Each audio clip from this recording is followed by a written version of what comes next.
Serikali ya Jamhuri ya Kidemokrasia ya Kongo imesema zaidi ya watu 200 wamefariki dunia wakiwemo watoto 70 baada ya maporomoko ya ardhi mashariki mwa nchi hiyo. Maporomoko hayo yalitokea katika eneo la Rubaya ambalo ndilo chanzo kikubwa cha madini ya coltan nchini humo.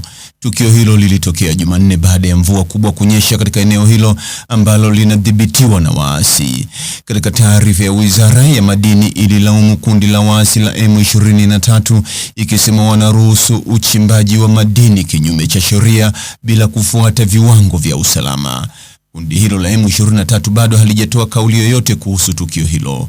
Hata hivyo, chanzo kimoja kutoka Rubaya kililiambia shirika la utangazaji la Uingereza BBC kuwa kuporomoka huko kwa mgodi kulisababishwa na mashambulizi kutoka kwa majeshi ya serikali na kwamba watu 6 tu ndio waliokufa. Hata hivyo, serikali bado haijajibu madai hayo. Migodi ya Rubaya inaaminika kuwa na takribani 15% ya akiba ya coltan duniani na karibu nusu ya akiba yote ya madini hayo nchini Jamhuri ya Kidemokrasia ya Kongo. Tangu mnamo mwaka 2024, waasi wa kundi la M23 wamekuwa wakidhibiti eneo la Rubaya lililoko takriban kilomita 70 magharibi mwa mji wa Goma, mji mkuu wa jimbo la Kivu Kaskazini. Mamlaka zilisema juhudi za uokoaji baada ya maporomoko ya Jumanne zilikwama kutokana na hali hatari katika eneo hilo.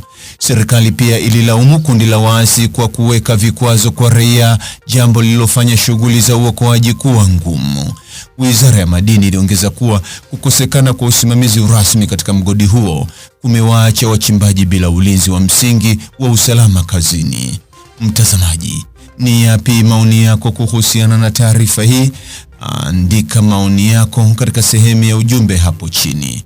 Like na subscribe pia ili uwe wa kwanza kupata habari wa chungu tele. Hii ni Focus News. Jina langu ni Deo Kaji Makomba.